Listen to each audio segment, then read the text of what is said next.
Hello and welcome back to another game of StarCraft 2.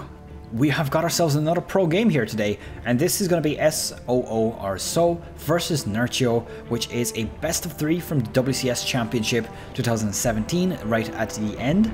So this is going to be again another catch-up series. It's going to be the next group stage because I decided that I'm not going to cast every game. I'm going to go very quickly through some of the matches that I'm interested in seeing, and yeah, that's pretty much where we are. So on the bottom right hand side here we've got ourselves Nerchio. Nerchio is from Team EURONICS Gaming. His name is Artur Bloch, or Bloch. I'm not sure how to pronounce that, to be honest. He is 25 years old and he is from Poland. His opponent going to be SoO. I'm gonna just call him SoO, and he is 25 years old also. His name is Yoon Su, not currently on any team, and he's from South Korea. So we got a South Korea versus Poland matchup here. And as you can see here, we've got ourselves something interesting going on. No hatchery, with an extractor first thing, followed by a spawning pool. He's gonna go for an all-in. This is gonna be one of those games that I don't particularly enjoy casting because it ends so quickly. So we're gonna see, is this going to end very quickly, or are they going to transition into some longer style play? So as you can see, Nerchio started with a hatchery first, which means that he is going to get his economy rolling much quicker than SoO.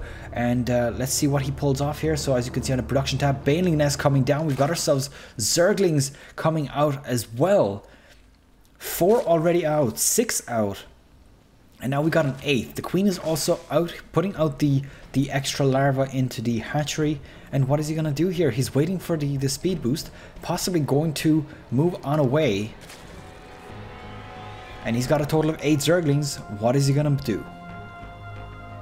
He could potentially try to deny this base, or he could also rush straight into the main. Now the question is, will the queens for Nerchio come out on time? And I do think that given the fact that there's no speed yet, that is going to be the case. The queens are definitely going to make it out on time to defend up against this Zergling rush.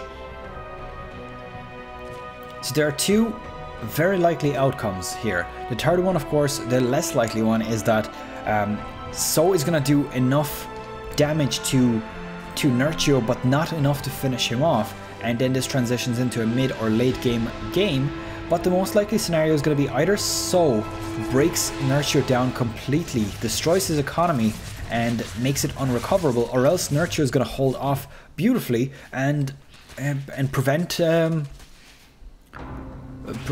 SoO from expanding or even growing his economy. So Banelings are coming in here. There's a third one morphing in here. The queens are standing on the ramp just to prevent that movement. One getting very low. Is the Baneling going to get in there? One queen is about to fall. It falls, but the second one just about living there. It is going to fall as well, and it looks like SoO has broken into Nerchio's base. That is a spine crawler there being morphed in, but is it going to be on time to defend? Wow, look at all these drones. If those drones would have died, that would have probably been GG at that point. That was so much economic hurt here for Nerchio. But now with the spine crawler moving down to the base, to the natural expansion, Nerchio might be able to recover and build up his economy again. Now, from the production of SoO, we can see that quite a few Zerglings are being morphed in. He's continuing this push, not building any economy. He's only got 11 drones at the moment, and Nerchio has 17 and a second base to go with it. So right now, it's all going to be on the micro. Is Nerchio going to hold, or is SoO going to break through?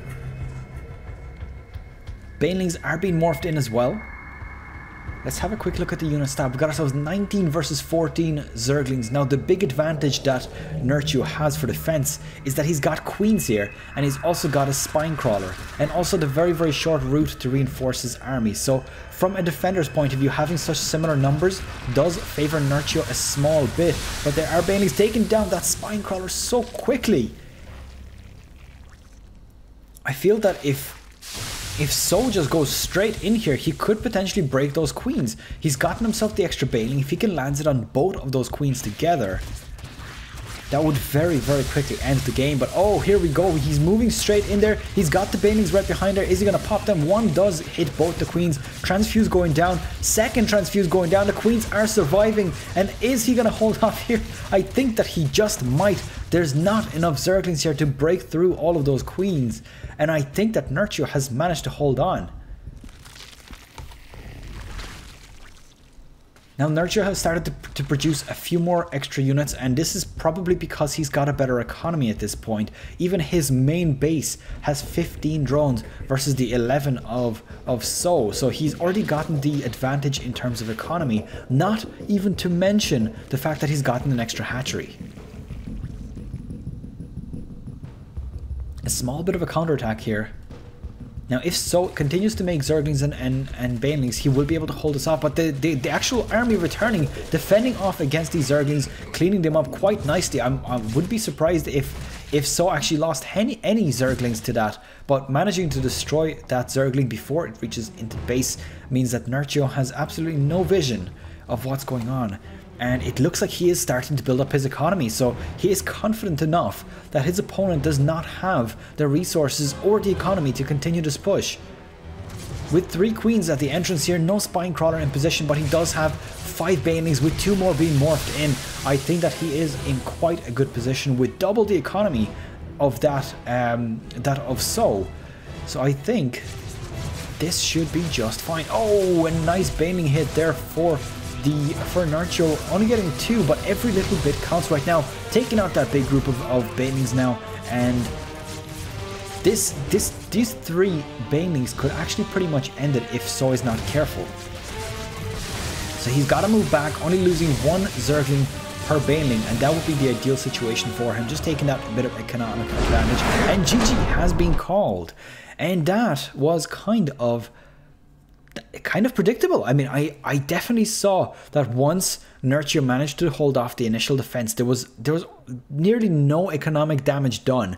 The main advantage that SoO picked up at the very beginning of that game was taking out 2 queens, which would prevent larva injections from going into the hatcheries. But if he's gotten 2 hatcheries and his opponent has only got 1, then Nerchio is already in the lead in terms of unit production, and potentially once he starts building 1 or 2 drones, every little bit adds up, giving him that extra benefit for income.